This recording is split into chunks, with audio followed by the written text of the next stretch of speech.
संत रामपाल जी महाराज एक ऐसे महान संत जिन्होंने अपनी सतभक्ति, तत्व ज्ञान, करुणा और सेवा के बल पर समाज में नई मिसाल कायम की है। संत रामपाल जी महाराज की अगुवाई में उनके सभी सतलोक आश्रमों से समाज कल्याण के अद्भुत कार्यों ने समाज को सुनहरे भविष्य की एक नई उम्मीद दिखाई है। संत रामपाल जी महाराज से नाम दीक्षा लेने के बाद लाखों लोगों की लाइलाज बीमारियां जैसे कैंसर, एड्स आदि ठीक हुई। संत जी के ज्ञान से प्रेरित होकर उनके अनुयायियों ने लाखों यूनिट रक्तदान किया।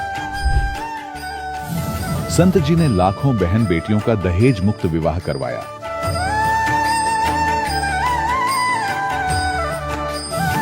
संत जी ने लाखों लोगों का नशा छुड़वाया, करोड़ों उजड़े परिवार बसे। संत जी के आश्रमों में समागम के दौरान निःशुल्क नेत्र चिकित्सा, दंत चिकित्सा प्रदान की जाती है। संत रामपाल जी महाराज द्वारा समय समय पर पर्यावरण संरक्षण के उद्देश्य से बड़े स्तर पर वृक्षारोपण किया जाता है। संत जी ने जरूरतमंदों को तत्काल राहत पहुंचाने के लिए एम्बुलेंस सेवा शुरू की। संत जी अपने अनुयायियों को देहदान के लिए प्रेरित करते हैं, जिससे मानवता की सेवा और चिकित्सा क्षेत्र में सुधार हो सके। संत रामपाल जी महाराज के सभी आश्रमों में हर रोज निःशुल्क भंडारा आयोजित किया जाता है, जहां हर वर्ग, हर जाति और हर धर्म के लोग एक साथ बैठकर भोजन करते हैं।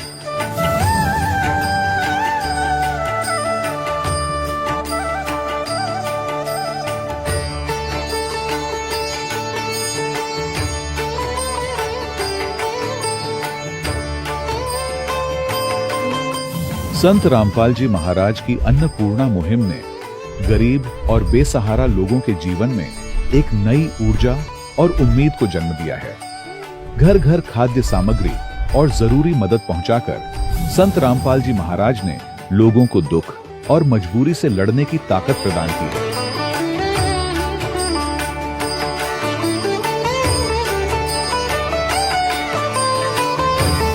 संत रामपाल जी महाराज द्वारा गरीब लोगों के लिए घर बनवाने का अद्भुत कार्य एक ऐसी मिसाल कायम कर रहा है जो सदियों सदियों संत जी की उदारता और दया भावना के तौर पर जाना जाएगा।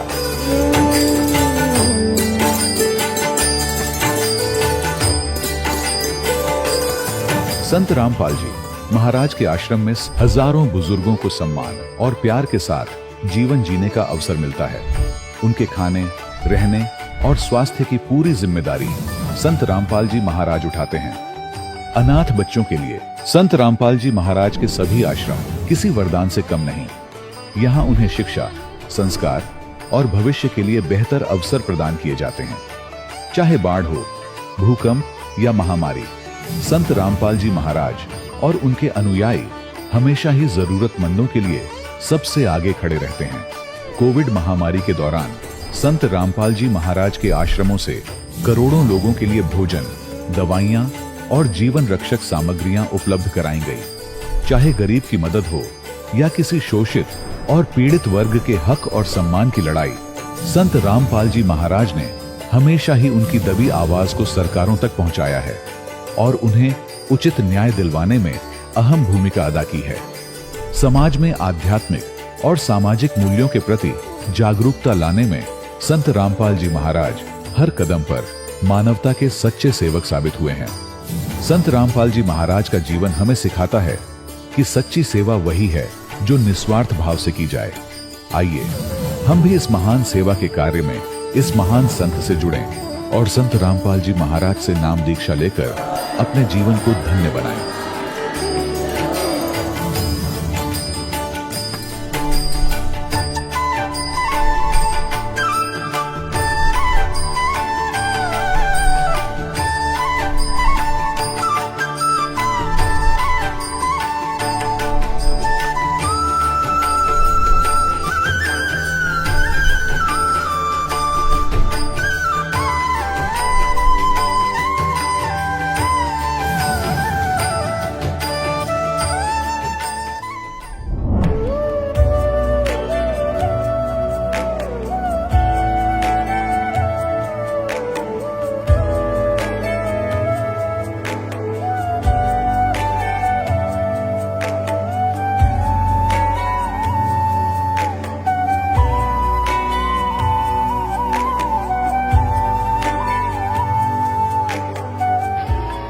प्रभु राम देव भगवान अल्लाह खुदा ईश आदि नाम एक ही शक्ति के हैं। वो कैसा है, कहां है, कैसे मिलता है, किसने देखा है? ये प्रश्नवाचक चिन्ह पूर्ण रूप से हटाने के लिए अवश्य सुनिए जगत गुरु तत्वदर्शी संत रामपाल जी महाराज के अमृत वचन, सर्व पवित्र धर्मों के पवित्र शास्त्रों के आधार पर। सत साहिब दर्शकों, ये कहानी मधेपुरा बिहार के रहने वाले उदय जी की, जो सालों से अनेक भक्ति साधनाओं में लगे रहे, लेकिन जीवन में सुख शांति की कोई झलक नहीं दिखी। उदय जी हाइड्रोसील जैसी गंभीर बीमारी से पीड़ित थे, परंतु ऐसा क्या हुआ जो उदय जी का ऑपरेशन टल गया और साथ ही साथ नशे से मुक्ति मिल गई। दर्शकों, अब आप स्वयं सुने उदय जी की अद्भुत कहानी, उन्हीं की जुबानी। नमस्कार सर। नमस्कार सर। सर, क्या नाम है आपका? जी, मेरा नाम उदय ऋषिदेव है। उदय जी, आप कहाँ से हैं? ग्राम लाही, पंचायत रामपुर लाही, थाना शंकरपुर, जिला मधेपुरा, बिहार से हूँ। उदय जी, संत रामपाल जी महाराज से नाम दीक्षा आपने कब ली? जी, मैंने नाम लिया 5/5/2019 में। संत रामपाल जी महाराज से नाम दीक्षा लेने से पहले आप क्या भक्ति साधनाएं किया करते थे? जी, जो हिंदू समाज में अन्य देवी देवताओं की भक्ति चलते थे, वही भक्ति हम करते थे। उदय जी, संत रामपाल जी महाराज की शरण में आप कैसे आए? जैसे कि मैं पहले हरिंद्रानंद जी का शिष्य रहा था, फिर मैंने उसका चर्चा सुनने लगा मोबाइल पे। फिर मुझे चैनल बदलते बदलते मोबाइल में फिर संत रामपाल जी महाराज का सत्संग आया। वो बता रहे थे पहले ही राउंड में कि कौन ब्रह्मा की माँ है, कौन विष्णु की बाप, कौन शंकर का दादा है, हमको दियो बताए। फिर मुझे ये बात हमें जैसे हथौड़ा जैसे हमें दिमाग में लगा कि ये संत कैसे बता रहा है कि ब्रह्मा विष्णु में इसका माता पिता भी है। तो मैं उसको गौर से देखने लगा। तब तक मैं संत रामपाल जी महाराज अपने टीवी पर सभी शास्त्र को खोल खोल करके दिखा रहे थे, उंगली रख रख करके दिखा रहे थे। तो संत रामपाल जी महाराज आगे आगे पढ़ रहे थे, मैं पीछे से पढ़ रहा था। फिर मुझे पता चला कि वास्तव में ये ज्ञान सत्य है। फिर मुझे भक्ति का ललक हुआ। फिर मैंने सोचे कि क्यों ना मैं दुखी भी हूँ, क्यों ना मैं इस भक्ति को करूँ ताकि मुझे भी परमात्मा का प्राप्ति हो। और मुझे इस भक्ति का मुझे पूरे ललक लग गया। फिर मैं उनको सत्संग को देखते देखते मैंने 1 महीना देखा। भीमपुर आश्रम में जा कर के नाम दीक्षा हमने ले लिए संत रामपाल जी महाराज से। संत रामपाल जी महाराज से नाम दीक्षा लेने के बाद आपको क्या क्या लाभ मिले? देखिए सर, मुझे तो लाभ बहुत हुआ, लेकिन मुझे कुछ कुछ लाभ याद है, मैं वो बताना चाहूँगा। जैसे कि मुझे बीमारी ने ग्रस्त कर लिया। मैंने डॉक्टर का पास गया तो डॉक्टर ने बताया कि तुम्हें हाइड्रोसील है। फिर उसने अल्ट्रासाउंड करने के लिए कहा। मैंने जा कर के सुपौल में लक्ष्मी अल्ट्रासाउंड है, वहाँ जा कर के मैंने करवाए। फिर मुझे पता चला कि ये हाइड्रोसील है। फिर मुझे ऑपरेशन के लिए बोला, तो मैं बोला कि मुझे तो इतना आर्थिक स्थिति भी नहीं है, मैं कैसे इलाज करवाऊँ। फिर मैंने छोड़ दिया। ये हाइड्रोसील बीमारी अंडकोश के नीचे में होता है, फोड़ा टाइप का होता है। जैसे कि मुझे डॉक्टर ने बोल दिया था कि आप जो है ऑपरेशन करवाओ। मैंने बोला कि नहीं, मुझे ऑपरेशन नहीं करवाना है। मैं संत रामपाल जी महाराज से जैसे ही नाम दीक्षा लिया, मेरा बीमारी जो है अभी ठीक है। जैसे कि मेरी पत्नी को गांठे हो गया था, वो बहुत दर्द कर रहा था करीब 2 महीने से। तो मुझको ऐसा अनुभव हुआ कि ये कैंसर की गठाने है। फिर हमने मन ही मन संत रामपाल जी महाराज से प्रार्थना लगाए। फिर संत रामपाल जी महाराज आए और स्वप्न में ही उसका जो है ऑपरेशन कर दिया। उस रोज से उसका स्तन का गांठ जो है वो ख़त्म हो गया। फिर मुझे विश्वास बहुत दृढ़ता के साथ हुआ। फिर मुझे बाद में किडनी स्टोन था। जैसे कि शुरू में चेक करवाए तो 10.4 एम का था, फिर बाद में कराए तो 11.9 एम का था। फिर मैंने सोचा कि मैं कहाँ से ऑपरेशन करवाऊँ, इतना रुपया तो मेरे पास है नहीं। तो फिर मैंने संत रामपाल जी महाराज से नाम दीक्षा लिया और दृढ़ता के साथ मैंने भक्ति की। मेरा अभी ठीक ठाक है, मैं ऑपरेशन की मुझे कोई ज़रूरत नहीं पड़ी। मेरी पत्नी को बवासीर की बीमारी हो गई थी। मेरे पास उतना रुपया भी नहीं था कि मैं इलाज करवा सकूं। मैं जैसे कि संत रामपाल जी महाराज से नाम दीक्षा लिए वैसे बिल्कुल ठीक हो गया। और लिकोड़िया भी था, ये भी बहुत परेशान करते थे, लेकिन संत रामपाल जी महाराज के दया से ये भी ठीक हो गया। जैसे कि मैं बहुत तरह का नशा करता था, मुझे नशे की बुरी लत लग गई थी कि मैं भांग, गांजा, बीड़ी, सिगरेट, तंबाकू सारा नशा मैं करता था। संत रामपाल जी महाराज के दया से ये भी नशा छूट गया। आर्थिक समस्या भी मेरी बहुत कमजोर था, फिर संत रामपाल जी महाराज से नाम दीक्षा लेने के बाद ये आर्थिक स्थिति मेरा ठीक हो गया। उदय जी, जो दर्शक आज आपको टीवी पर देख रहे हैं और वो भी संत रामपाल जी महाराज से नाम दीक्षा लेना चाहते हैं तो कैसे ले सकते हैं? जो भी पुण्य आत्मा संत रामपाल जी महाराज से नाम दीक्षा लेना चाहते हैं वो प्रत्येक चैनल पे संत रामपाल जी महाराज का सत्संग आता है, उसके नीचे में पीली पट्टी चलती है, उस पे आश्रम का नंबर होता है, उस पे नंबर पे लगाइए फ़ोन। उसके बाद आपको वहाँ नज़दीकी नामदान केंद्र का आपको पता बता दिया जाएगा, वहाँ से आप नाम दीक्षा ले सकते हैं। धन्यवाद जी। जी सच्चा। दर्शकों, अभी आपने सुने संत रामपाल जी महाराज से दीक्षा प्राप्त करके सुखी हुए भक्त के अनुभव। अब देखिए जगत गुरु तत्वदर्शी संत रामपाल जी महाराज के मंगल प्रवचन। और सतलोक आश्रम के अतिरिक्त कहीं सत्संग नहीं है। ये चाहे अनजान व्यक्ति प्रथम बार सुने ये सोचे रामपाल अभिमान करे, रामपाल को अभिमान तो आसपास नहीं है, लेकिन ये सच्चा ज्ञान जरूर है और यह सत्य है जो दास एक एक शब्द बोल रहा है। ये कुछ दिन के बाद आपके सारी अच्छी लगेंगी, सुहा जाएंगी, आपको स्वीकार्य भी होंगी।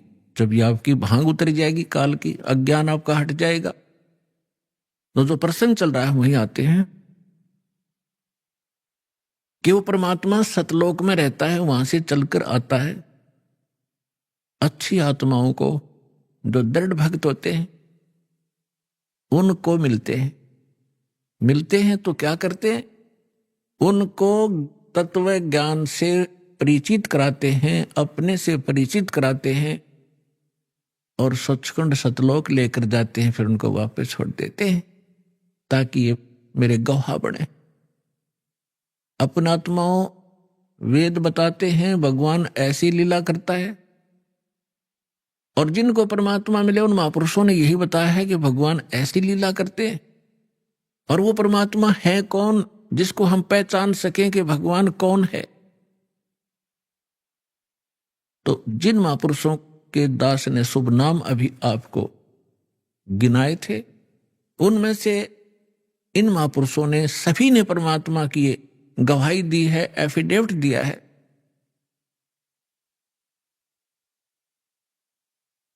आदरणीय धर्मदास साहिब जी ने यही कहा है और यही मलुकदास जी साहिब ने कहा है कि सतलोक से चलकर आए, अमर लोक से चलकर आए, गति करके आते हैं परमात्मा। काटन काल की जंजीर, काल ने हमारे को क्रम बंधनों से बांध रखा है और क्रम के बंधन को समर्थ परमात्मा सत्य पुरुष ही काट सकता है, परम अक्षर ब्रह्म ही काट सकता है। क्रम के बंधन को, कर्म को, प्रारब्ध में किस्मत में लिखे हुए लेख को या संचित कर्म को न तो श्री ब्रह्मा, ना श्री विष्णु, ना श्री शिव, ना देवी दुर्गा और ना ब्रह्म ना परब्रह्म, केवल परम अक्षर ब्रह्म ही काट सकता है। वो इसके अतिरिक्त और नहीं उस कर्म की बेड़ी को नहीं काट सकते।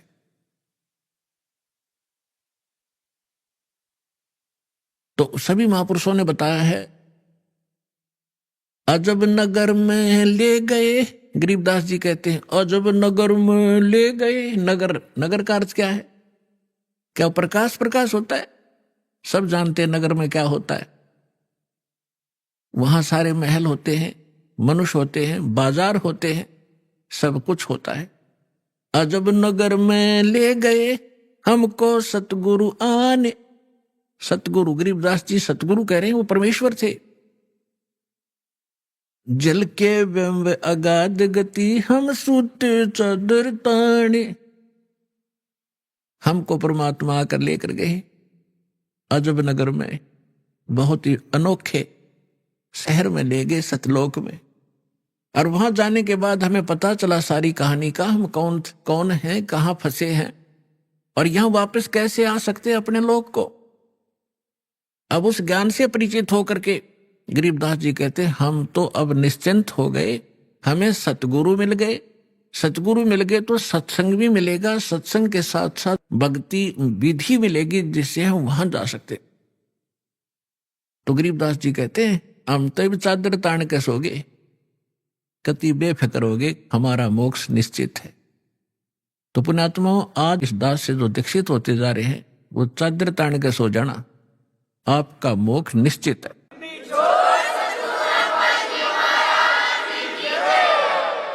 लेकिन रहना मर्यादा में, और मर्यादा में भी तभी रहोगे जब आपको यहाँ का दुख दिखेगा और वहां के सतलोक के सुख का आपको आभास होगा। और फिर धीरे धीरे कैसा समाज बनेगा, या माया की जो दौड़ है या आग लगी हर एक के अंतःकरण में, या शांत होएगी। आप माया के पीछे किस लिए भाग रहे हो? बड़ी कोठी बनाऊंगा, गांव नगर में मेरी शोभा होगी, फिर लड़का लड़की ब्याहूंगा, खूब बैंड बाजे बजवाऊंगा, तू तू तू तू तू करवा के, और खूब दान दूंगा, लोग देखेंगे बड़ा दान करा भाई इसने। तो ये दोनों बीमारी आपका समझ में आ जाएंगी कि आज तू बेटी ब्याह रहा है या बेटे का ब्याह कर रहा है और कल मृत्यु होगी, फिर कहाँ गए तेरे वो तू तू तू तू टक्कर मार कर रोएगा। तो पुण्यात्माओं, यह सच्चाई है। आज तक को बताने वाला दृढ़ता से सामने आ नहीं सका। ये सारे नकली हैं, ये केवल वही बातें करते हैं जो समाज में अच्छी लगे। वो डॉक्टर नहीं होता जो ब्लड प्रेशर के मरीज को, हाई ब्लड प्रेशर के मरीज को कहे घी खा ले छक्के, वैसे खा कोई दिक्कत नहीं, वो दुश्मन है उसका। तो पुण्यात्मा, इसी प्रकार के जितने भी हैं ये सच्चाई नहीं कह सके क्योंकि उनके ऊपर परमात्मा कबीर का पंजा नहीं था। इस दास के ऊपर दया हुई है, संघर्ष बहुत करना पड़ रहा है, लेकिन परमात्मा का साथ जिसके साथ होता है वो हार नहीं होती उसकी, क्योंकि हमारा उद्देश्य कल्याण है। पूरे विश्व का कल्याण लेकर चल रहे हैं हम, पूरे मानव का कल्याण होगा, पूरे प्राणियों का कल्याण होगा। क्योंकि जैसे आज ये परमात्मा की वाणी है, इसमें इतनी शक्ति है जो स्वयं परमेश्वर ने आके बोली है। उसके बाद फिर गरीबदास जी के माध्यम से जो वाणी बुलवाई उन्होंने वही वाणी एचडी दे दी, और उस वाणी को फिर दास बोल रहा है। यानी अधिकारी के द्वारा जो वाणी बोली जाती है उसका असर होता है। पहले भी आपको बहुत बार सुनाया है, जैसे एक राजा की पत्नी एक शिष्य थी संत की। राजा इसका विरोधी था कि ये गुरु बनाने की आवश्यकता नहीं होती, राम राम घर बैठ के कर ले। तो राजा के इस भ्रम को निवारण के लिए संत ने एक थोड़ा सा एक फार्मूला अपनाया था। राजा गया उस संत के आश्रम में अपनी पत्नी के साथ कि महाराज क्या गुरु बनाना जरूरी होता है क्या? क्यों मूर्ख बनाते हो जनता को? भगवान घर बैठ गुजर सकते हैं, कोई भी कर ले राम राम, इतना राम नाम ले ले। तो संत जी ने सोचा ये राजा है, यहाँ नाराज घना हो जाएगा। जब मैंने कुछ उल्ट सुल्ट जवाब दे दिया तो उसको कहा, राजन मुझे अपनी भक्ति का समय हो गया है, इसमें काफी समय लगेगा, मैं आपका प्रश्न का उत्तर दूंगा, मैं कभी घर आऊंगा आपके, वहां दे दूंगा, वहां कभी आपको विस्तार से समझाऊंगा, तब समझ में आएगी। राजा बोला ठीक है।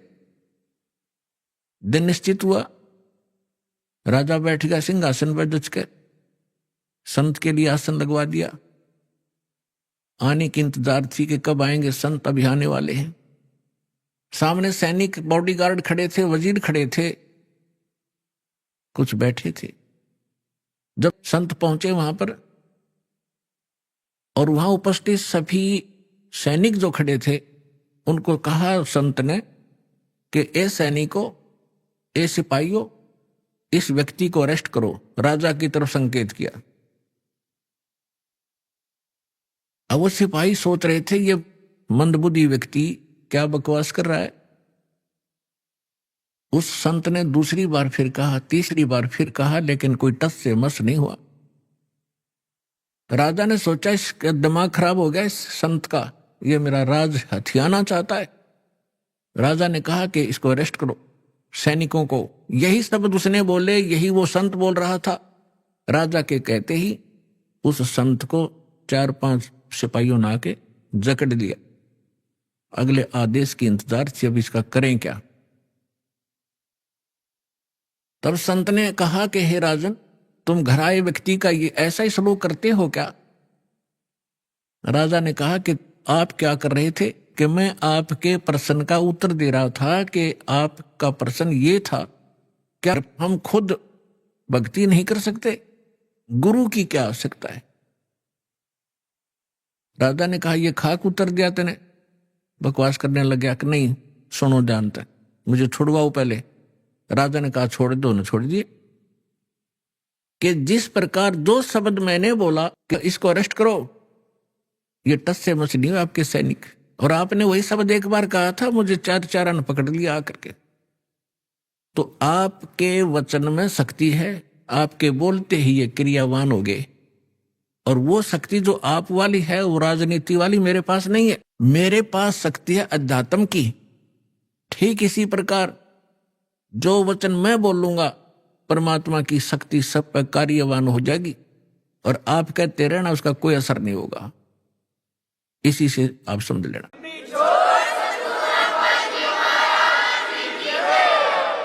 तो इसी प्रकार ये दास उस परमात्मा का कृपा पात्र है, उसी की कृपा से ये सच्चा ज्ञान आप तक पहुंच पा रहा है।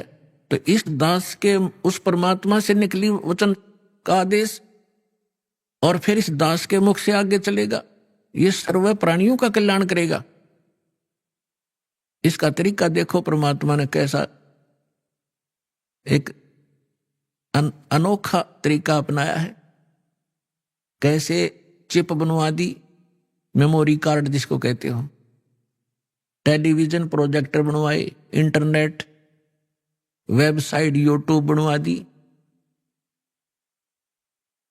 अब जो घनी अच्छी आत्माएं होती हैं, वैसे तो घनी अच्छी आत्मा है वही तो मनुष्य जीवन प्राप्त कर रही हैं, उनसे भी अच्छी आत्माएं वो भगवान के लिए भटक रही हैं, और उनसे भी वो अच्छी आत्मा है जो सतगुरु और सत्संग और सतनाम प्राप्त कर रही है। तो आप जो सतलोक आश्रम में आ रहे हो, ये तीसरे नंबर की सर्वश्रेष्ठ आत्माएं हो, जो आपको शीघ्र से परमात्मा का ये मार्ग ठीक मिल गया। तो जो अन्य भी हैं उनके लिए परमात्मा ने ये तरीका अपनाया है सर्व प्राणियों के कल्याणार्थ। ये वाणी जो दास बोल रहा है रिकॉर्ड हो रही है, मेमोरी कार्ड बन रहे हैं, टीवी पर चल रहे हैं, आप घर पर चलाते हो, पशु पक्षी भी होते हैं, चींटियां भी होती हैं, मच्छर माखी भी होती हैं, उन सब के ऊपर ये वाणी अपना प्रभाव करेगी। काल ने जैसा जुल्म किया था उतना ही उससे भी अधिक रहम अब परमात्मा ने अपनी आत्माओं पर किया है। चींटी से लेकर हाथी तक, रंग से लेकर राजा तक, ये सारे कबीर परमात्मा की बच्चे आत्माएं। इस काल ने हमारा हुलिया बिगाड़ दिया, हमारी दुर्गति कर दी, कुत्ते गधे सूर बना कर हमें क्या डंगा खिला रहा है, और हम क्या खाते थे सतलोक में, कैसे रहते थे, कैसा सुख था वहां पर। अब हम सब भूल भाल के भगवान ना के फिर जगाए, यथार्थ ज्ञान को बताया। उससे पहले काल ने परमात्मा और सतलोक का नाम लेकर, कबीर का नाम जी का नाम लेकर के, और फिर और दूना अज्ञान फैलवा दिया। तो ये सभी उस परमेश्वर की आत्माएं हैं, उनके लिए परमात्मा ने ये समय फिक्स कर दिया था कि चौथा युग जब कलयुग आई तब हम अपना अंश पठाई। काल फंद छूटे नरलोई, सकल सृष्टि परवानिक होई। घर घर देखो बोध विचारा, सत नाम सब ठोर उचारा। कलयुग बीते 5500 पाचा, जब ये वचन मेरा होगा साचा। कलयुग बीत जावे जब एता, परमात्मा ने कहा कि सकल सभी प्राणी परम पुरुष पद चेता, परम पुरुष यानी परम अक्षर ब्रह्म पूर्ण परमात्मा के पद, पद यहां 2 का बोधक है। एक तो गीता अध्याय नंबर 15 के श्लोक नंबर 4 में कहा कि अर्जुन, तत्वदर्शी संत की प्राप्ति के उपरांत तत्व ज्ञान रूपी शस्त्र से अज्ञान को काटकर उसके पश्चात परमेश्वर के उस परम पद की खोज करनी चाहिए। जहां जाने के बाद साधक लौटकर फिर संसार में कभी नहीं आते, यानी पूर्ण मोक्ष प्राप्त करते। गीता अध्याय नंबर 18 के श्लोक नंबर 62 में कहा कि अर्जुन तू सर्वभाव से उस परमेश्वर की शरण में जा, उसी परमेश्वर की कृपा से तुम परम शांति को और सनातन परम धाम, सनातन शाश्वत स्थान, उस स्थान को, उस परम पद को प्राप्त होगा। और यहां दूसरा पद का अर्थ है पद्धति। पद्धति माने परमात्मा के पाने की यथार्थ विधि, वो ज्ञान। परमात्मा कहते हैं कि कलयुग बीत जावे जब एता, 5505 कलयुग जब बीत लेगा, उसके पश्चात पूरे सभी सकल सृष्टि, सारे प्राणी परमेश्वर के उस परम पद के चेता होंगे। चेता माने जानकार, ज्ञाता। और सतनाम सब ठोर उचारा। आज तक सतनाम ये बक क्या करते थे, इन्हें कख नहीं पता सतनाम है क्या चीज। सतनाम 2 अक्षर का मंत्र है, जिसमें एक ओम है, एक तत् है।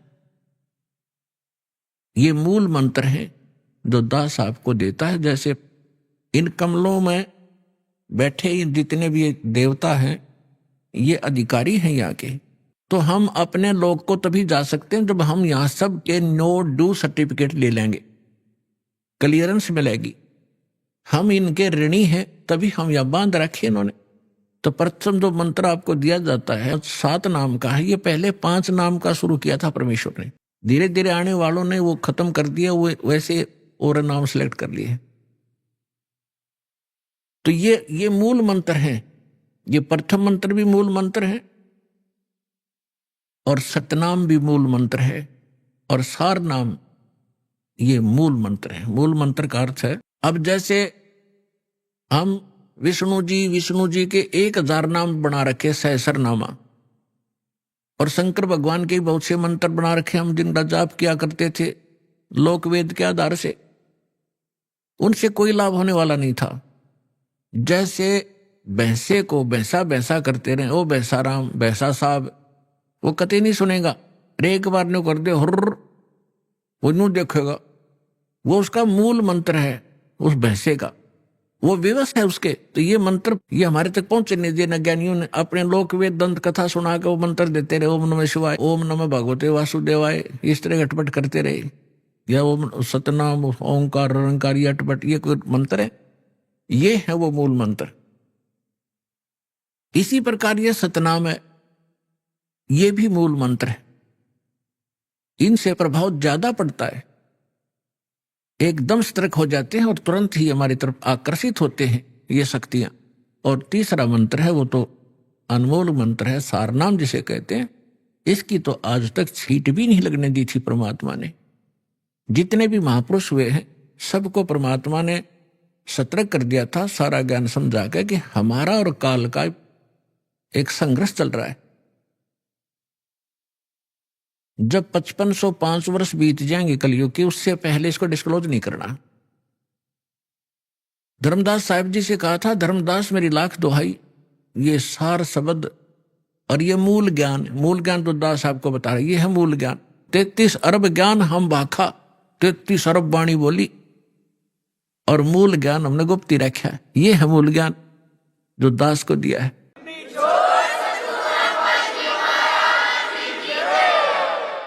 और यही सभी महापुरुषों से परमात्मा ने स्पष्ट कर दिया था कि अभी तुम जाप करो, अपना कल्याण करवाओ, क्योंकि ये भोले हैं, अभी इनको ज्ञान है नहीं।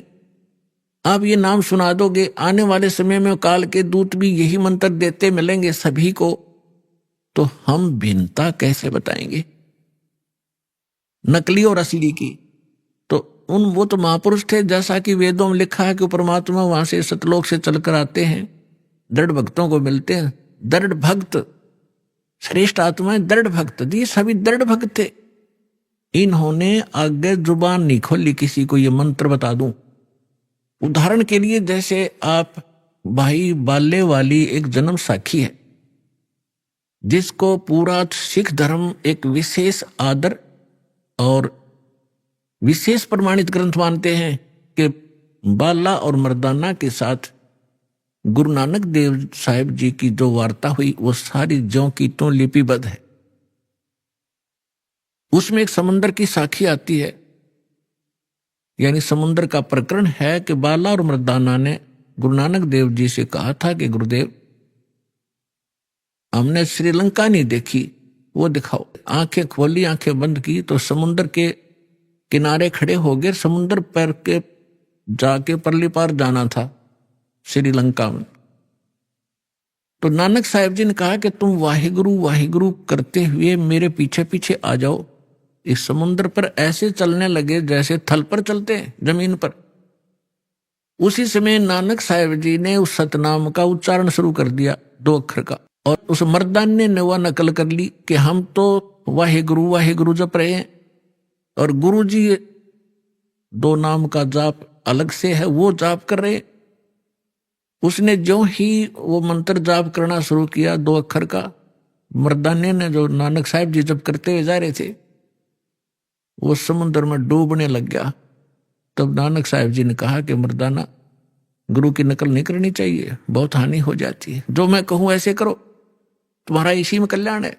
तो इतना डर गए फिर वही वाहिगुरु कहने लग गया। तो उसी तरह फिर चलने लगा समुद्र के जल पर जैसे थल पर चलते। तो ये एक समझण की बात है पुण्यात्माओं।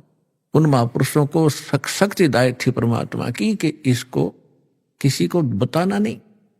और ये झटका देना भी जरूरी था, क्योंकि नानक देव साहब जी ने एक प्राण संग्रह नामक ग्रंथ बनाया था, शिवनाभ राजा के पास वो सुरक्षित रखा था। उसमें इस नाम का पूरा डिस्क्लोज था, पूरा लिखा हुआ था। तो उनको मालूम था कि ये फिर वाणी वाणी पढ़ेंगे मेरी लिखी हुई, कोई इसका जाप ना कर ले और ये डिस्क्लोज ना हो जाए, सार्वजनिक ना हो जाए, जिस कारण से झटका दिया। उसके बाद सिख समाज उस कथा को पढ़कर इतना घबरा गया, इतना चिंतित हो गया, इतना सतर्क हो गया कि ये नाम की तहत गुरु ग्रंथ साहिब में भी नहीं आना चाहिए। कोई गलती से सिख बच्चा पढ़ जाप ना कर ले, गुरु के वचन की अवहेलना ना हो जाए और हानि ना हो जाए, जैसे मर्दाना डूब गया होता। तो पुण्यात्माओं, ये संतों के खेल होते हैं। गुरु नानक जी जाप कर रहे हैं उसी मंत्र का 2 अक्षर का, और मर्दाने को मना कर दिया क्योंकि परमात्मा का आदेश था।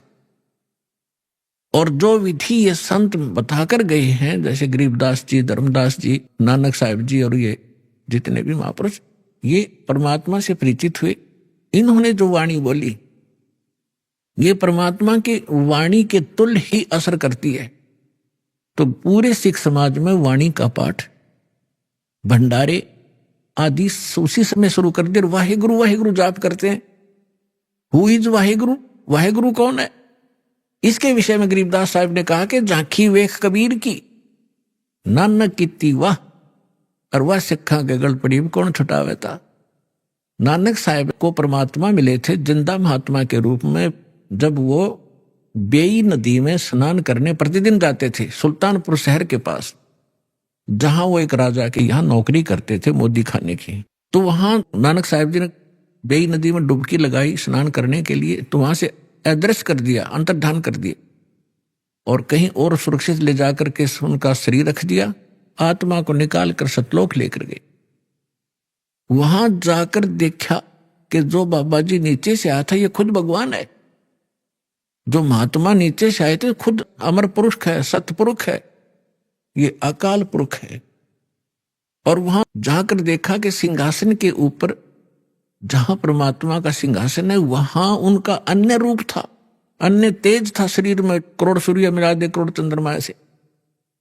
तो नानक साहब जी ने सोचा कि ये जो तख्त पर बैठा है ये है रब, अमर पुरुष, और ये नीचे से जो जिंदा महात्मा आए हैं ये कोई यहां के नौकर होंगे। इतने में क्या देखा कि जिंदा महात्मा के रूप में परमात्मा नीचे से गए थे, वो अपने ही दूसरे स्वरूप पर, जो सिंहासन पर तेजों में शरीर, उसमें प्रकाश निकल रहा था, करोड़ सूर्य मिला दे करोड़ चंद्रमा ऐसा एक रोम में, उस पर चौवर करने लगे। थोड़ी देर के बाद क्या होता है कि वो सिंहासन वाले रूप उठे, नीचे से गए महात्मा के रूप में परमात्मा अनंत कोट ब्रह्मांड के सिंहासन पर विराजमान हुए। देखते ही देखते जो तेजों में शरीर था वो जिंदा महात्मा वाले रूप में समा गया और जिंदा महात्मा ही उस अनंत कोटि ब्रह्मांड के सिंहासन पर, संचालक के सिंहासन पर विराजमान थे। चौर अपने आप को होने हो रहा था। तब परमात्मा ने कहा कि प्यारी आत्मा, तुम्हारे लिए मैं भटक रहा हूं और तुम्हें जिस उद्देश्य के लिए भेजा था भूल गए थे। आप रामकृष्ण के पुजारी बन गए, क्योंकि गुरु नानक देव जी हिंदू धर्म में जन्मे थे। श्री कालूराम मेहता खत्री के घर पे और एक ब्रजलाल पांडे से वो गीता पढ़ा करते थे। विष्णु जी को सर्वश्रेष्ठ परमात्मा मानकर पूजा किया करते थे।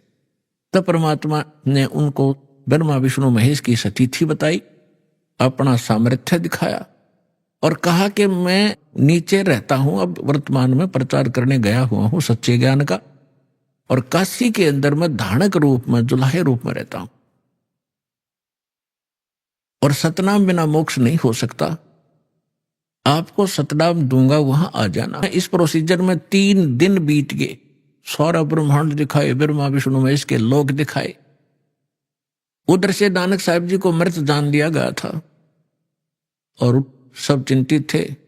तीसरे दिन उसी बेई नदी पर नानक जी फिर खड़े थे। राजा की नौकरी त्यागी, नवाब की, और प्रथम उदासी की, काशी की।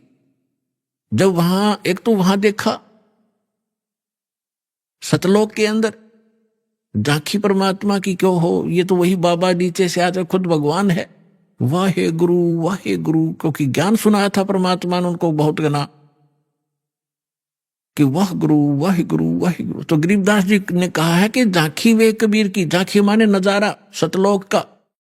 जैसे आप 26 जनवरी पर अपने देखते हो या हरियाणा की प्रांत की झांकी, या राजस्थान प्रांत की झांकी, या महाराष्ट्र प्रांत की झांकी। झांकी मीन वहां जो कुछ भी प्रोग्रेसिव वस्तु होती है, कोई डैम होता है या ऐतिहासिक मंदिर होते हैं, उनके एक मॉडल बना करके सुंदर उसमें रखे जाते हैं कि इस प्रांत में ऐसा विकास चल रहा है और ऐसे यहाँ कोई धार्मिक स्थल है या कोई कारखाने हैं, वो दिखाई जाती है। वो झांकी यानी कौन से की झांकी बढ़िया लगी, वो फर्स्ट सेकंड भी होती है। तो यहाँ गरीबदास जी कहते हैं, झांकी वे कबीर की, सतलोक का नजारा देखा, अनन कीती, वाह वाह वाह गुरु, वाह वाह, ये तो भगवान ने थे। और वह सिखा के गल प्रीब कौन छुटावे था। अब वाहे गुरु कौन है? यही अमर पुरुष ही है। वाहे गुरु, वाह गुरु कौन थे? जैसे आदरणीय रामानंद जी को परमात्मा मिले थे, सचखंड लेकर गए थे, फिर वापस छोड़ा था। वो 5 वर्ष की लीला कर रहे थे परमात्मा, 5 वर्ष की आयु दिखा रहे थे। 104 वर्ष के वृद्ध रामानंद जी ब्राह्मण पंडित विद्वान, वेदों और गीता के माने जाते थे। तब उसने कहा था कि तुम साहेब, तुम संत हो, तुम सतगुरु, तुम हंस, और गरीब दास तेरे रूप बिना और न दूजा अंश। तुम स्वामी मैं बाल बुद्धि, तुम मालिक हो, मेरा ज्ञान तो एक बालक जैसा था। तुम स्वामी मैं बाल बुद्धि, कर्म भ्रम की और नाश। रामानंद जी कह रहे हैं, गरीबदास जी परमात्मा से प्राप्त ज्ञान को तुलसीदास जी की तरह अपनी छाप लगा के बता रहे। गरीबदास निज ब्रह्म तुम, निज ब्रह्मा ने वास्तविक परमात्मा आप हो। मुझे हो गया दृढ़ विश्वास, दोहू ठोड़ है एक, तू भया एक से दो। गरीबदास हम कारणे तुम आए हो मगजो, वहां से चल कर आए हो। बोलत रामानंद जी सुनो कबीर करतारे, गरीबदास सब रूप के तुम ही सृजनहारे। तो इसी प्रकार नानक साहिब जी ने देखा, जब पहुंचे ना वहां काशी के अंदर, जब वापस पहुंचे, पृथ्वी पर खोजने लगे, इस ज्ञान की चर्चा करते चले, उसका जवाब कहीं नहीं मिला उनको कि ब्रह्मा विष्णु महेश से भी ऊपर कोई शक्ति है। तो जब वहां पहुंचे, परमात्मा ने वहां प्रचार कर रखा था।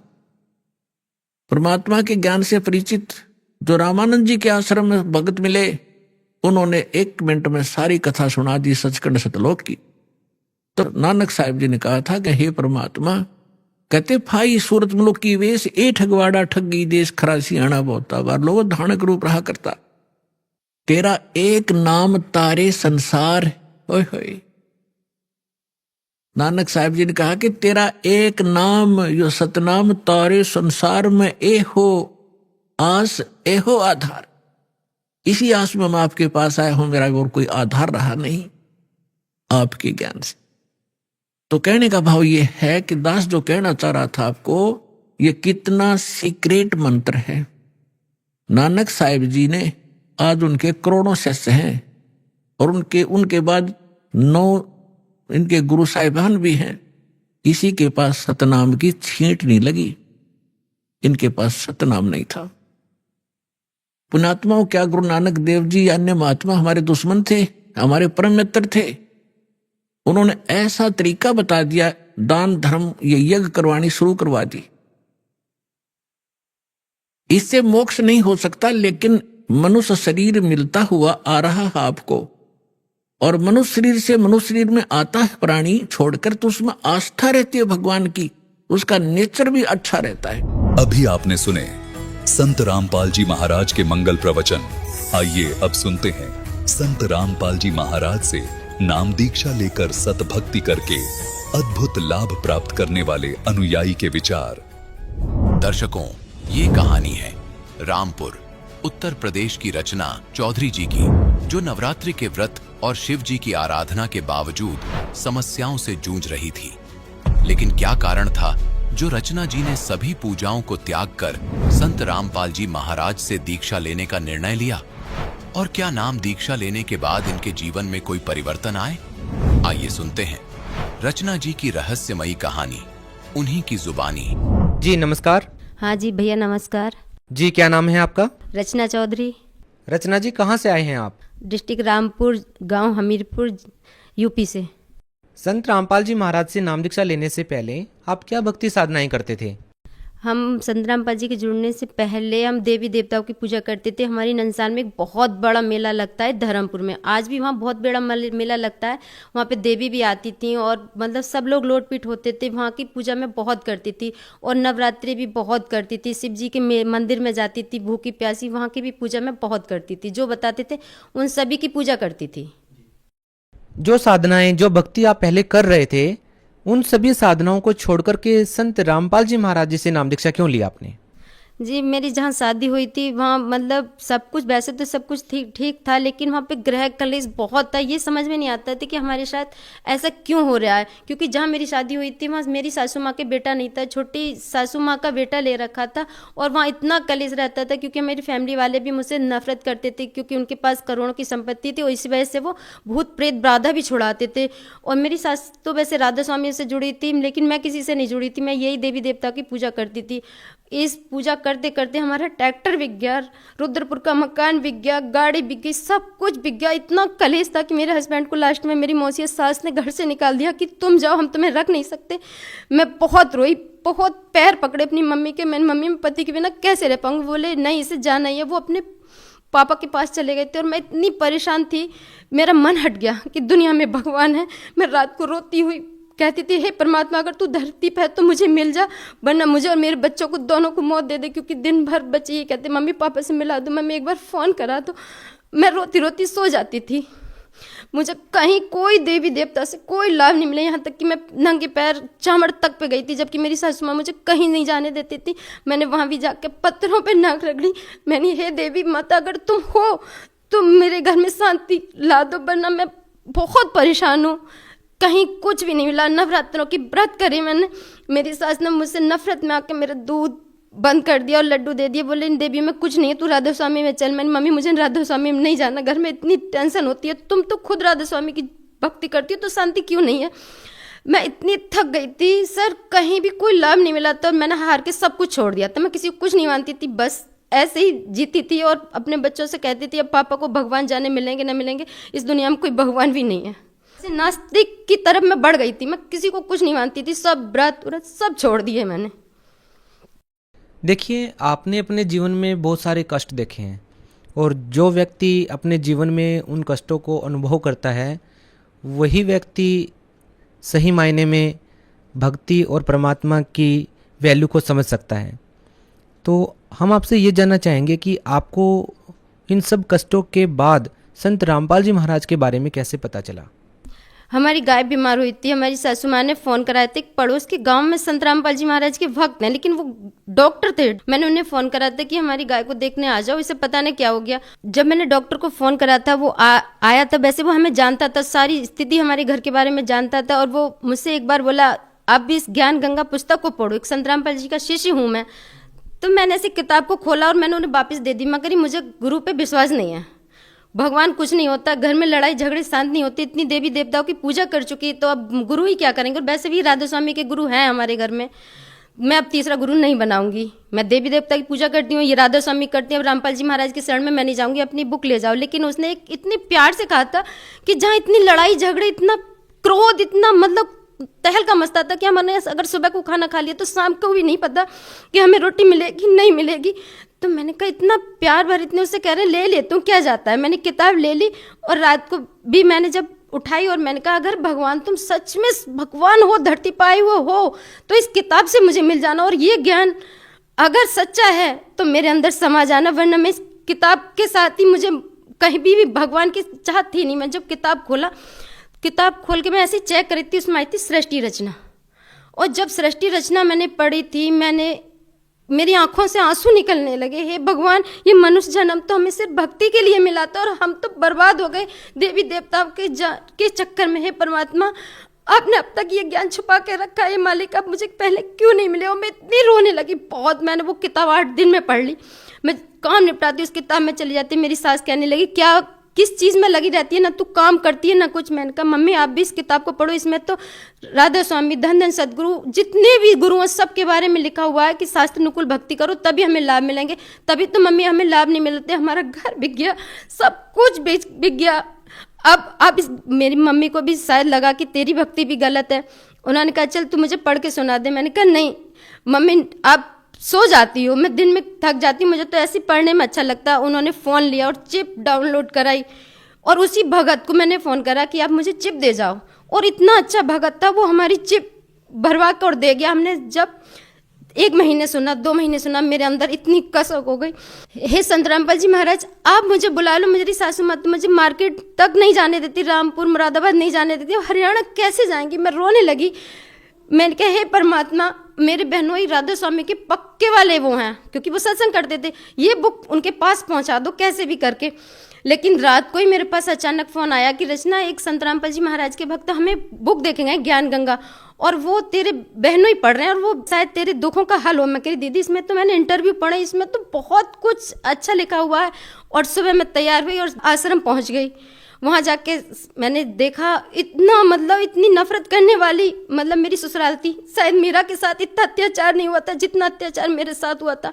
मुझे 2008 में निकाल दिया गया घर से। मैं छोटी सासू माँ के घर चली गई। वहाँ भी धन दौलत के पीछे 3 महीने वो सास मुझे रख नहीं पाई। बोली तुम्हारी शादी वहाँ हुई है, तुम यहाँ कैसे आ गई, तुम्हारे पापा का क्या है, तुम यहाँ से भी निकल जाओ।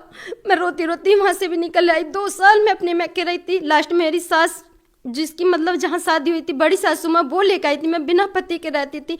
जब मैं आश्रम में गई तो वहाँ के बर्ताव देखे, वहाँ के मतलब जो सत्संगी थे, जो मतलब भगत भाई थे, बहन इतने प्यार से बोल रही थी, मैं रोने लगी। है परमात्मा, यहाँ तो स्वर्ग जैसा माहौल है। परमात्मा, आपने इतने प्यार से, इतनी मतलब दुनिया में नफरत हो और आप इतना प्यार देते हैं यहाँ के वक्त। मैं बहुत रोई। फिर एक माई मुझसे बोली आपको नाम दीक्षा लेनी है। मैंने हाँ मुझे नाम दीक्षा लेनी है, मुझे भंडारा भी बात को करना है। मैंने नाम दीक्षा ली, फिर भंडारा करा, फिर परमात्मा के दर्शनों की लाइन में लगी। संत रामपाल जी महाराज दर्शन दे रहे थे तो मैं भाग के संत रामपाल जी के दर्शनों की लाइन में लगी। और मुझे इतना ठंडा और इतना एहसास हुआ जब संत रामपाल जी महाराज ने आशीर्वाद दिया कि मानो जैसे स्वर्ग धरती पे आ गया हो। और इतना तेज भरा चेहरा था परमात्मा का, मेरी आंखों में आंसू आने लगे। और मालिक ने मुझे आशीर्वाद दिया। और मुझे बीमारी थी मतलब उसकी माइग्रेन की, मुझे माइग्रेन बहुत था। मुझे जरा सी टेंशन में सिर दर्द हो जाता था, एक डस्ट से इन्फेक्शन था। और मैंने 1 महीना मंत्र जाप इतने हृदय से करे कि मेरी दोनों बीमारियां ही खत्म हो गई। और पता ही नहीं चला कि मेरे सिर में दर्द था भी या नहीं था। इतना मतलब इतना अच्छा लगा था आश्रम में जाने के बाद। हम आपसे ये जानना चाहेंगे कि आपने संत रामपाल जी महाराज से नाम दीक्षा कब ली? 9 सितंबर 2014 को मैंने संत रामपाल जी महाराज से नाम दीक्षा ली थी। देखिए, जैसा कि आपने बताया कि आपको बहुत सारी समस्याएं थी, माइग्रेन जैसी बीमारी आपको थी, इतने सारे कष्ट झेलने के बाद आपने संत रामपाल जी महाराज से नाम दीक्षा ली और आपको बहुत सारे लाभ मिले हैं। तो हम आपसे ये जानना चाहेंगे कि जो आपने लाभ बताए हैं, इसके अलावा आपको और क्या लाभ मिले हैं? लाभ, आप माइक पकड़ते पकड़ते सर थक जाओगे, मैं इतने लाभ गिनवा सकती हूँ। मेरे घर पे बहुत प्रेत बाधा थी। जब हमने घर आके ज्योति जलाई तो हमारे घर में मानो हम बैठ के मंगलाचरण पढ़ रहे थे। मैं तो मंगलाचरण पता भी नहीं था, इतना अच्छा मंगलाचरण, सारी मतलब विधि परमात्मा के अनुसार सारी मंगलाचरण हम कर रहे थे। वहाँ पे ऐसे लगा था जैसे एक औरत ने चीख निकली थी। और मेरे बेटे के बुखार चढ़ गया, गर्दन टेढ़ी होगी। मैं वहाँ पे नंबर था, मैंने तुरंत फ़ोन करा, मैंने भगत जी ऐसा हो रहा है। बोले बहन परमात्मा विश्वास करो ठीक हो जाएगा। लेकिन बाद को हमें पता चली कि मसानी पसानी जाने क्या क्या हम लोगों पे छोड़ा था। इतना लाभ मिला था भगत जी, मेरे बेटे को सांप ने काट लिया, मुझे पता नहीं था। मैं फ़ोन पे बात कर रही थी, बोले मम्मी मेरे ना किसी ने कुछ काट लिया। मैंने कहा चल काट लिया होगा तो अमृत जल ले। मैं तो एक भगवान को ही पूछती थी, परमात्मा का अमृत जल दिया और बैठा दिया। संत रामपाल जी महाराज का अमृत जल दे के और मैंने बैठा दिया। जब वो उसे नशा हुआ तो वो सोफे से नीचे गिर गया। मैंने कहा बेटा गिर कैसे गया? फिर मैंने फ़ोन करा, मम्मी जल्दी आ जाओ, पता नहीं इस बेटे को क्या हो रहा है। तो उन्होंने देखा तो उसके 2 दांत गड़े हुए थे हाथ पे। जब हम भाग के लेके गए थे उसके पास, सांप वाले के पास दवाई दिलाने, उन्होंने तो मना कर दिया था कि अब तो जहर पूरी बॉडी में फंस गया है, फैल चुका है, अब इसे हम बंधन भी नहीं बांध सकते। तो मैंने कहा भैया कुछ तो करो। तो बोले मैं दवाई दे ही रहा हूँ। मैंने कहा चलो तुम्हें दवाई भी जब ही काम करेगी जब परमात्मा, मुझे विश्वास था परमात्मा ही मेरे बेटे को बचाएंगे। और उन्होंने दवाई तो दे दी, लेकिन मैं अपने घर लाकर संत रामपाल जी की जोत जला के और रोने लगी। परमात्मा, दासी पे एक ही बेटा, इतने कहर टूटे थे, आप अब सुख मिलने लगा तो इस बेटे के जीवन दान दे दो। बेटे को जीवन दान दिया। पति को कोरोना हो गया था, बिल्कुल डॉक्टर ने घर भेज दिया था। कोई रिश्तेदार हमारे घर नहीं आता था, सब आना बंद कर गए। इतनी परेशान थी, रो रही थी मैं, बहुत तड़प रही थी। पति गिर गए, एक बार नहाने जा रहे थे तो मैंने कहा अब कुछ नहीं बचा, परमात्मा ही आपको ठीक करेंगे, आगे आपकी मर्जी। वो समझ तो गए थे कि ये संत रामपाल जी महाराज ही हैं जो हमारे घर से इतना कलेश होता था और आज शांति से हम जीवन जी रहे हैं। उन्होंने ऑनलाइन नाम दीक्षा ली। दीक्षा लेने के 24 घंटे बाद मेरे पति को ऐसा लगा जैसे शरीर में से कुछ निकल गया हो, और मतलब बोले अब तो मैं ठीक हो गया। और जो एक घुट पानी नहीं पी रहे थे, उन्होंने नमक की रोटी चाय से खाई थी। और लाभ बताओ, जब उनके हाथ में दवाई लगाई जा रही थी, घर पे ही डॉक्टर आता था, तो दवाई नहीं चढ़ रही थी नस में, और वो इंजेक्शन रख के चला गया कि मैं किसी और को देख आऊँ। वो भी बहाना बना रहा था कि जब दवाई नहीं चढ़ रही। मैं रोने लगी, अब क्या होगा, अब ये मतलब 1100 का इंजेक्शन अब तो बेकार जाएगा। और वो इंजेक्शन लगना बहुत ज़रूरी था। मेरे पति अपने गाड़ी स्टार्ट करके डॉक्टर के पास गए, गांव के पास ही, लेकिन उस टाइम सब डरते थे। डॉक्टर ने कहा, उनके लगा दिया नस में कि आप घर जाके लगवा लेना। घर आए तो मैं रोने लगी, डॉक्टर भी परेशान हो गया, वो भी परेशान हो गए, लेकिन इंजेक्शन नहीं चढ़े। मैंने कहा ये परमात्मा, शाम हो गई, सुबह से इंजेक्शन रखा, ये बंदी छोड़, दया करो। मेरी आंखों में आंसू आ गए, मैं खाट पे बैठ गई सिर पकड़ के। परमात्मा मुझे ऐसे लगे जैसे सफ़ेद कपड़ों में आए और मुझसे मना कर रहे हैं कि इंजेक्शन को मना कर दे। संत रामपाल जी महाराज सफ़ेद कपड़ों में आए और ये कहते इंजेक्शन को मना कर दे। मैंने उससे कहा था डॉक्टर से, भैया ये इंजेक्शन सुबह का रखा हुआ था, अगर नहीं चढ़ रहा तो रहने दो। बोले सुबह का रखा हुआ, ये तो काला पड़ गया, ये तो नस काट देता, ये तो बहुत शुक्र हुआ जो ये इंजेक्शन हम नहीं लगा पाए। और मैंने 100 शुक्र मनाए, बिना इंजेक्शन के, बिना दवाई के। मैं सारी दवाई उठा के डस्टबिन में डाल आई कि अब परमात्मा हमें कोई दवाई नहीं खानी। जब एक नाम मात्र से अमृत जल की शीशी देते हैं परमात्मा, उससे मेरे पति ठीक हो गए। तब दवाइयों का ही बेकार क्या फ़ायदा लेना, मेरे पति ठीक हो गए। संत रामपाल जी महाराज से नाम दीक्षा लेने के बाद आपको और क्या लाभ मिले? संत रामपाल जी महाराज से मुझे जीवन दान मिला।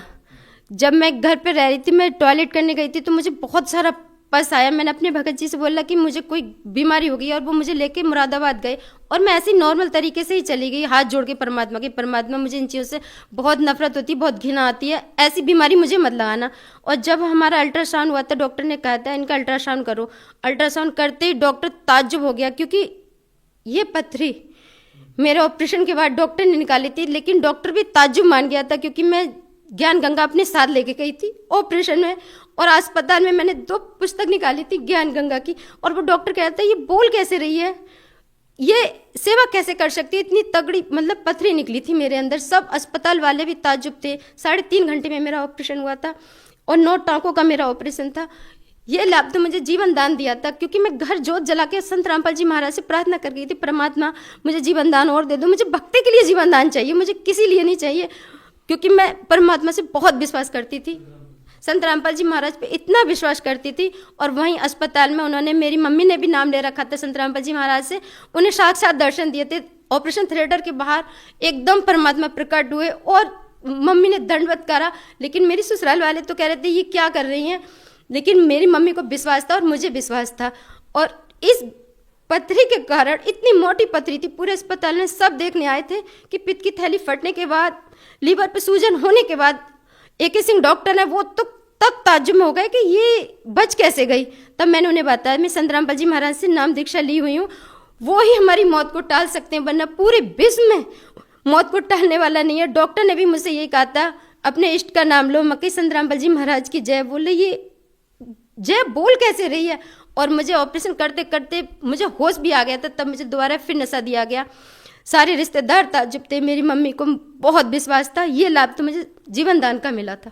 आपने संत रामपाल जी महाराज के द्वारा बताई गई भक्ति साधना की और उससे आपको बहुत सारे लाभ मिले।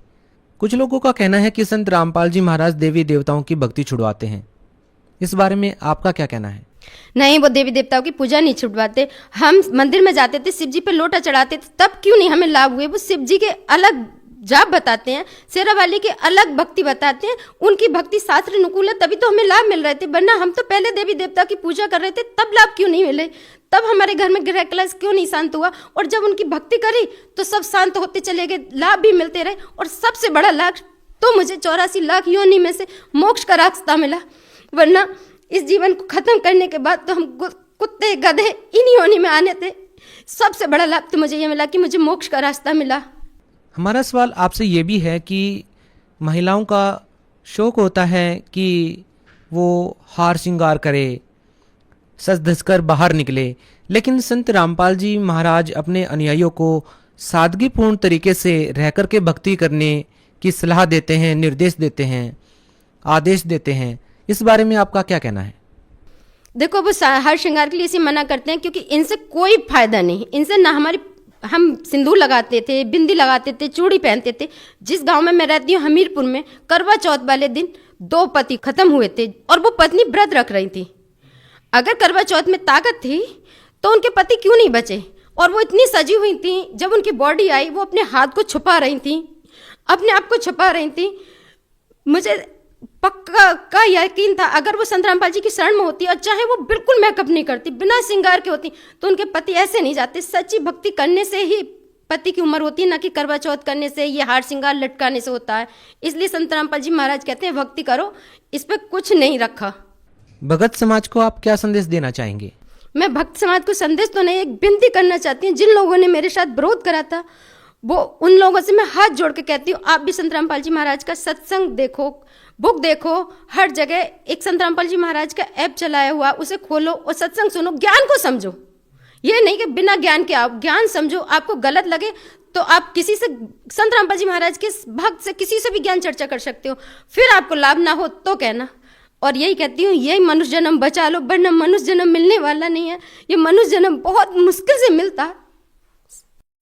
जो व्यक्ति संत रामपाल जी महाराज जी से जुड़ना चाहते हैं, वो संत रामपाल जी महाराज से नाम दीक्षा कैसे ले सकते हैं? संत रामपाल जी महाराज से अब तो हर जिले में सेंटर खुले हुए हैं। किसी से भी फेसबुक पे, व्हाट्सएप पे संत रामपाल जी महाराज का ऐप है, वो डाउनलोड करो और सत्संग सुनो। कहीं भी नाम, बहुत आसानी से नाम दीक्षा मिल जाती है। अब तो हर जिले में संत रामपाल जी महाराज के सेंटर खोले हुए हैं। जी, बहुत बहुत धन्यवाद सर साहिब।